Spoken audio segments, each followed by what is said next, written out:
Hello nerds, welcome back to an episode of WNN, your source for the music and music production news.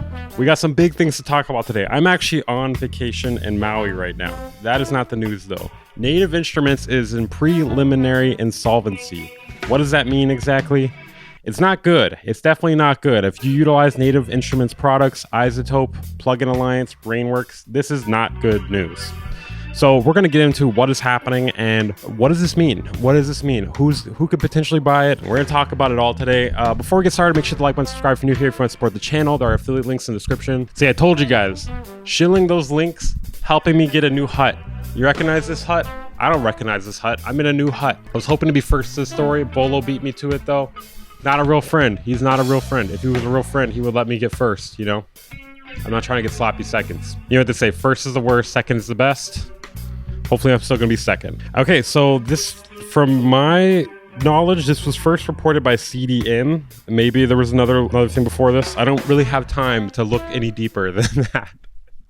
If I want to be second, all right? If I want to be second, if I want to be the best, I don't have time to look into that. Native Instruments, GmbH, still don't know what that stands for, kind of don't really care, is in preliminary insolvency. So this is according to insolvency documents. Berlin-based Native Instruments GmbH, also parent to Isotope, Plugin Alliance, and Brainworks. For a while, they were doing, they had a different name, but they ended up renaming it to Native Instruments because I guess that gave them more brand awareness or something. This is definitely really big news because you may have to be worried about the support of the products you already own from them, whether they're going to be taken care of by the new companies that may own them. We don't know exactly what's happening, but we can theorize. So what is preliminary insolvency? That's probably the first thing we need to answer here. So preliminary insolvency is a phase between filing for insolvency and the final decision to open court proceedings. So there are no court proceedings yet, but it will most likely lead to it. This will last for 6 to 12 weeks, so we will have an update most likely within 6 to 12 weeks, finding out what exactly is going to happen. Well, not all the way. We're not going to be all the way finished with it, but we will have a further update on the situation. This is a safety net to protect assets and halt enforcement proceedings. They will determine if the business is salvageable or will be liquidated. Liquidated mean they will sell off the assets. This may include companies. Basically, something like this is done in order to prevent the immediate collapse of a company. Yeah, that's not fucking good news. It's really bad news. It's really, really bad news. I'm not really that surprised, to be honest, though, because Native Instruments has so many employees and they have been putting out garbage after garbage after garbage. Now, granted, I will say, you know, products such as Isotope, Ozone, RX, they are decent products. The problem here is with each and every update, they don't add much. They don't really add much. They don't really add anything too worth paying for an upgrade, and upgrades are expensive. Look at the things they have added to Ozone and RX in the past few years. They are basically modules that already existed with a new name, and they tweaked a little bit of it. None of these things are improving the audio enough to warrant the upgrade price. I could speculate with strong confidence that they are not making a profit on these. So they kind of are shooting themselves in the foot here. And I believe part of the reason why this is happening, this is just a theory on my part, is that they have investors and they need to make investors happy, right? And in order to make investors happy, they need to upload products. They need to upload products, upgrades to products, things that make them money. Now they have deadlines, and if they don't make these deadlines, then, you know, investors are not going to be happy. These upgrades that they have been releasing have just been very mid. You know, they're not awful, they're not great, they're just mid. You don't need them. Now mid, some may say mid is okay. I would say it's like a slightly negative okay. Now we don't have all the details here, but the fact there are documents for preliminary insolvency is not good. If the company was doing well, this would not be happening. Honestly, if you're somebody who really wants to support these companies, buying stuff from them right now is too late. Just putting that out there. If that was something you were thinking about doing, it's too late. What happens during these situations is the court appoints a preliminary insolvency administrator, and they already have one appointed, which would be Professor Dr. Torsten Martini. Really? What a name. I feel like I could use a martini right now.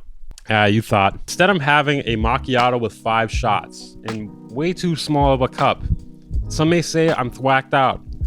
You would be correct. I feel like this angle makes me look like I'm gonna do a confession. Well, I'm confessing that Native Instruments is in trouble. It looks like Native Instruments is in trouble. Part of the issue with Native Instruments is they release so many products, and I don't think they're making a lot of money on them. Hopefully they continue the support for a lot of these products, because that's one of the biggest issues. The main thing I could say, this would not have happened if they did not get so upset about me making jokes at their expense. It ain't serious. Life ain't serious. This is serious though. This looks serious. This looks bad. Native Instruments' various assets will be sold off in some form or another. And this is a process that is out of the hands of Native Instruments at this point. It's going to be in the hands of Dr. Martini.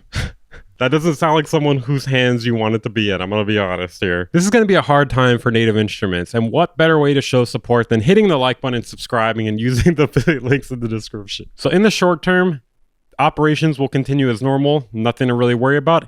In the long run, though, I would not be buying anything from Native Instruments or their other companies just because we don't really know what's going to happen in terms of support for their products. I would kind of assume, though, for the most part, that whoever buys them will support the products. Otherwise, why buy the company? I'm assuming these other companies that they own are probably going to be sold off, though. I would not be surprised if In Music, aka the owners of Akai, bought something from them. I would not be surprised if Fender bought something from them and then renamed it something really stupid and stuck Fender logos all over it. Can't really think of too many other ballers that would get involved with this. So at the same time, though, buying these companies sounds risky. The fact that they weren't really making money sounds risky. So maybe they don't want to touch it with a 10-foot pole. According to CDM here, there's also no indication of trouble with the health of NI's core business, but they've accrued debts through massive expansion and high-cost acquisitions. I'm going to disagree here that there isn't anything wrong with their core business. What even is their core business at this point? I feel like they don't even know. They've been seemingly lost for quite some time, at least with iZotope. I would say also to a lesser degree with Native Instruments' actual products, but speaking specifically on iZotope, they have been incredibly lost for as long as I can remember. Now, Plugin Alliance, Brainworks, not as familiar. I'm not going to say much about that. But as far as iZotope goes and Native Instruments to a lesser degree, very, very lost. It seems like they've been throwing shit at the wall for quite some time and seeing what sticks. And it doesn't seem like much is sticking. And as far as your core business goes, that doesn't seem like a good strategy. That seems like an awful strategy. It seems like you don't have a strong core business if you're throwing shit at the wall to see what sticks. The fact they've been releasing reverb plugins at this point when they already have reverb plugins or plugins with not very much use, such as FX EQ. The fact their upgrades for Ozone and RX have been lackluster and lacked a core sense of direction. How can their core business be strong when that has been their behavior in business for years now? For all the ups and downs, he's given us some incredible tools. I'm going to disagree here with Peter Kern. Incredible tools, maybe. Overall, Ozone, RX, some of their other stuff, they're good. Yeah, they're fine. I just think they haven't done a really good job with upgrades. Like, I'm assuming they're spending a lot of money. They've had a lot of investments put into them, and they aren't making the money to make it back. That's what if I had to guess. Not sure exactly what this means here, but there was an addendum into this article here. I have gotten reports that I couldn't confirm that creditors had taken ownership of the company. There were at least some indications that this news or something like it was coming, but the publication of the insolvency proceedings in Germany makes it public. Make sure to like and subscribe if you're new here, and affiliate links in the description, Patreon, all that. See you guys next time.